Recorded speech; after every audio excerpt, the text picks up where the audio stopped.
енді жалпы енді елдің қауіпсіздігін сақтау ол мемлекеттің негізгі мақсаты. Осы бағытта көп жұмыстар жасалып жатыр. Енді халыққа енді алаңдайтындай ешқандай себеп жоқ деп есептеймін. Мен енді сыртқы саясатпен айналыстым, білесіздер, қауіпсіздік мәселесімен айналысқам, қауіпсіздік кеңесінде де жұмыс істедім. Қазір енді парламентте жұмыс істеп жатырмын. Сондықтан бұл жерде енді біздің халқымыздың алаңдайтын бір енді сондай бір талқылайтын ондай үлкен мәселелер жоқ деп есептеймін. Қауіпсіздігіміз тиісті деңгейде қамтамасыз етіліп жатыр. Осы бағытта біздің президентіміз Қасым-Жомарт Кемелұлы Тоқаев үлкен жұмыс жасап жатыр. Біздің қауіпсіздігімізді қамтамасыз етудің бірнеше нақты жолдары бар. Бірінші, ол біз енді барлық мемлекеттермен жақсы қарым-қатынастар дамытуымыз керек және сыртқы саясатта тепе-теңдік сақтауымыз керек. Мына жағынан Қытай бар, мына жағынан Ресей бар, ислам әлемі бар, Америка бар, Европа бар. Енді өздеріңіз байқасаңыздар, президентіміз осы барлық бағыттарда сондай теңгерімді саясат жүргізіп келе жатыр. Қытай Халық Республикасының төрағасы осында болды. Өте маңызды келіссөздер өтті. Ресейдің президенті келді. Біздің президентіміз Францияда болды. Енді қалай қабылдағанын білесіздер. ақш-қа барып жатыр.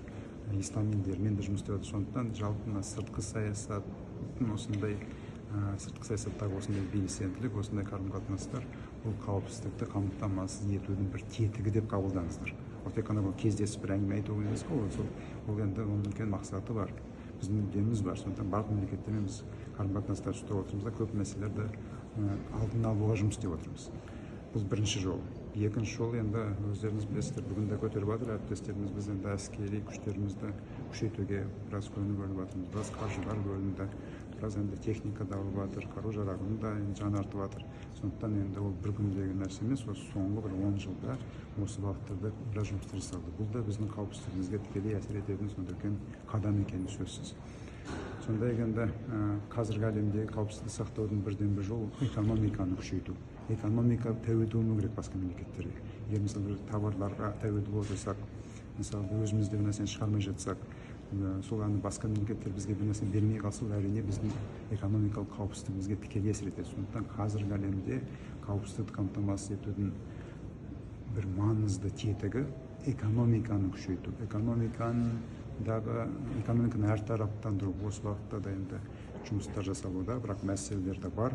Оны бүгін де айтып жатырмыз. Сондықтан енді осы бағытта үкіметпен бірге жұмыс істейтін боламыз. Сондықтан енді бұл жердегі мәселелер, қауіпсіздікке байланысты мәселелердің енді бәрін мемлекет басшысы біледі. Осы бағыттарда үлкен жұмысты президентіміз өзі де жүзеге асырып жатыр.